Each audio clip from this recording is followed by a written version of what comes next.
Hello friends, welcome again to my channel कहानियाँ अजब गज़ब। तो फिर से ले आए हूँ फ्रेंड्स आप सब लोगों के लिए एक नई और यूनिक स्टोरी। और स्टोरी का नाम है he who rides a tiger. And again friends, इस स्टोरी को भी लिखा है सर रस्किन बॉन्ड ने।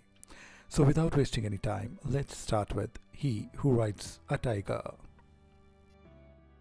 ये कहानी है उन लोगों के नाम, वो लोग जो किश्ती चालक हैं कलकत्ता के हुगली नदी के लक्कड़हारे और शहद वाले हैं सुंदरबंस के। मगर गाजी साहब का नाम हमेशा याद किया जाएगा, चाहे वक्त साथ हो या ना हो, वक्त बुरा या बेहद ख़तरनाक हो। गाजी साहब यानी इस महान फ़कीर की चमत्कार की बातें हम अक्सर किस्से कहानियों में सुनते आए हैं। कलकत्ता के दक्षिणी छोर पर जहाँ बरुईपुर नामक एक शहर है, एक वक्त में वहाँ पर एक घना खतरनाक जंगल हुआ करता था, मगरमच्छों के तालाबों से भरा। फिर एक दिन इस जंगल में एक फ़कीर दाखिल हुआ, नाम था मोबरा गाजी, और उन्होंने अपना घर बसरा नामक जगह पर बनाया था। गाजी साहब ने जानवरों को अपना ग़ुलाम बना लिया था। शायद उनमें कोई देवीय शक्ति थी कि जंगल का हर जानवर उनका हुक्म मानता था, और अक्सर जंगल में गाजी साहब को एक बाघ की सवारी करते हुए देखा जाता था। ये अपने आप में एक बेहद अनोखी बात थी। और ये भी कहा जाता है कि एक बार एक जगह जिसका नाम परगाना था, जो बसरा में था, वहाँ का एक ज़मींदार था जिसे गिरफ्तार करने का हुक्म आया था दिल्ली के बादशाह के यहाँ से, क्योंकि वह सालाना महसूल यानी एनुअल टैक्स नहीं दे पाया था। और उसकी माता को बेहद चिंता हुई कि वह बादशाह अब उसे मार डालेगा, और उसकी माँ की यह चिंता उसे गाजी साहब के पास ले आई, और गाजी साहब उसकी माँ की यह चिंता दूर करने के लिए राज़ी हो गए। अब बातचीत करने के बाद उन्होंने उस औरत को विदा किया और अपनी शाही बाघ की सवारी से उतरे और फिर से गहन मनन चिंतन में डूब गए। और फिर उनकी ये देवी शक्ति इतनी महान थी कि हज़ारों मील दूर दिल्ली में बादशाह के किले तक, और यहाँ तक कि उनकी ख्वाबगाह यानी बेडरूम तक पहुंचकर उनके ख्वाब में यानी सपने में गाजी साहब खुद आए, और बादशाह ने गाजी साहब को प्रत्यक्ष रूप से देखा। और बादशाह ने ये भी देखा कि गाजी साहब बहुत ख़तरनाक जानवरों से चारों ओर से घिरे हुए हैं, और वे बादशाह को कह रहे हैं कि बसरा के जंगलों के मालिक वो यानी गाजी साहब खुद हैं, बादशाह नहीं। और वे अपने बसरा के जंगल के ख़जानों से उस ज़मींदार का महसूल यानी कि टैक्स चुका देंगे, और बादशाह उस ज़मींदार को रिहा करे, वरना बादशाह को ख़तरनाक नतीजे भुगतने पड़ेंगे। ये गाजी साहब की खुद की महानता ही थी कि वह इस तरह से एक देवीय रूप से बादशाह के सपने में आए, और उन्होंने इस काम को अंजाम दिया। अगर कोई भी और होता तो वो खुद ही बादशाह से डर जाता और कभी भी उसका सामना करने की हिम्मत नहीं करता।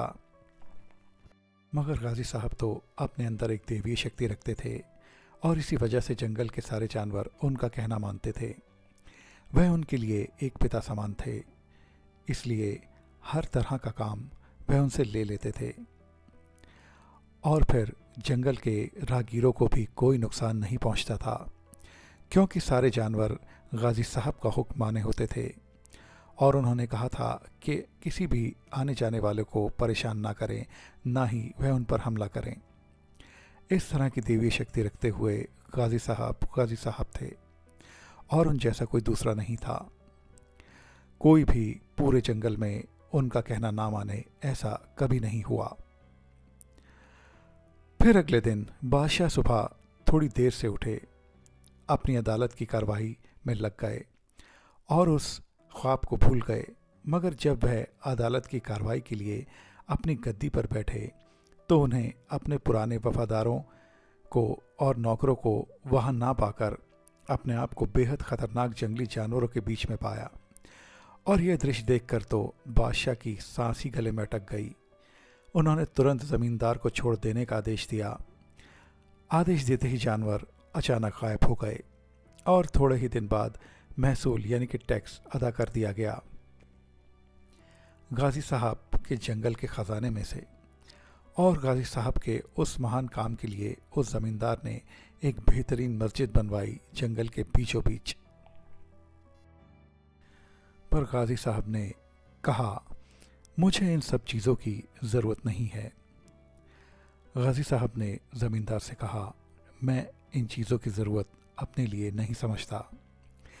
मेरे लिए तो ये जंगल और यहाँ मेरे जंगल का ये अनमोल ख़जाना ही मेरे लिए काफ़ी है। किसी भी वक्त किसी की भी मदद के लिए मैं हमेशा तैयार हूँ। और फिर ज़मींदार साहब, मेरे लिए तो ये घना जंगल ही मेरा घर है। यहाँ पर जो है वह सब कुछ मेरा है। और ये जंगली जानवर, ये पेड़ पौधे, यहाँ की बरसात सब मेरे हैं। यहाँ तक कि यहाँ का ठंड और अंधेरा भी, ये भी मेरा है, क्योंकि यही मेरा घर है। मुझे किसी भी बनावटी घर या मस्जिद की ज़रूरत नहीं है। फिर ज़मींदार साहब ने एक हुक्म जारी किया कि उनकी ज़मींदारी में जो भी गांव आते हैं वो अपने घर के बाहर गाजी साहब के लिए इबादत की एक छोटी सी जगह बनवाएं, मतलब a small place for prayer. उन गाजी साहब के लिए जो बादशाह हैं सुंदरबंस के और वहाँ के भयंकर जंगली जानवरों के। और ज़मींदार साहब ने गांव वालों को ये भी कहा कि अगर जंगल में जाने से पहले उन्होंने गाजी साहब के नाम से कोई एक चीज़ उनके नाम से जंगल के मुहाने पर भेंट करके नहीं चढ़ाई तो उनको बाघ या मगरमच्छ का हमला झेलना पड़ेगा। कोई भी ऐसा दस्तावेज आज नहीं है कि उन्होंने कभी शादी की थी, यानी गाजी साहब ने कभी किसी औरत से शादी की हो। पर अब भी बहुत सारे पीर फकीर अपने आप को उनकी संतान कहते हैं और अपनी रोज़ी रोटी कमाते हैं और उनका भरण पोषण स्थानीय लकड़हारे और शहद बटोरने वाले करते हैं।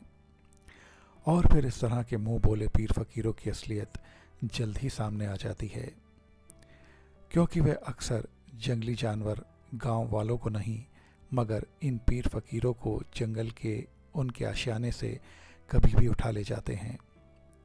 और बस गाजी साहब की तरह कार्य करना उनको अपनी जान देके चुकाना पड़ता है,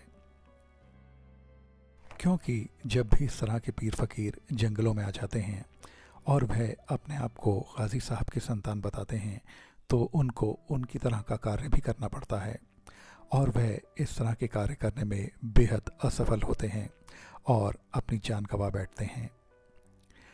ये भी कहा जाता है बहुत सारे लोगों ने गाजी साहब के उस रहस्यमय मकबरे को ढूंढना चाहा पर किसी को कुछ कभी नहीं मिला।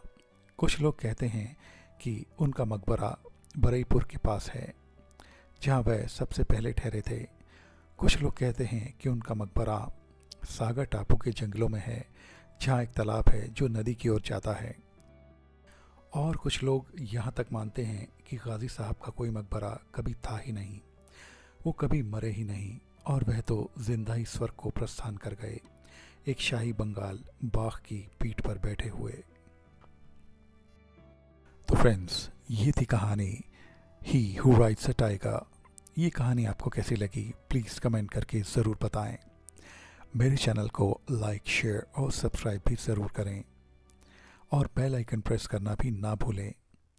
फ्रेंड्स, आप सब लोग अब सब्सक्राइबर्स नहीं फैमिली हैं और इसी तरह से मेरे चैनल से जुड़े रहें और फिर से ज़रूर देखें अपकमिंग स्टोरीज़ को।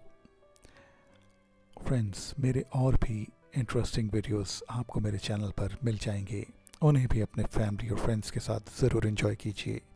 तो मिलते हैं आप सब लोगों से मेरे नेक्स्ट इंटरेस्टिंग वीडियो में। तब तक के लिए बाय बाय।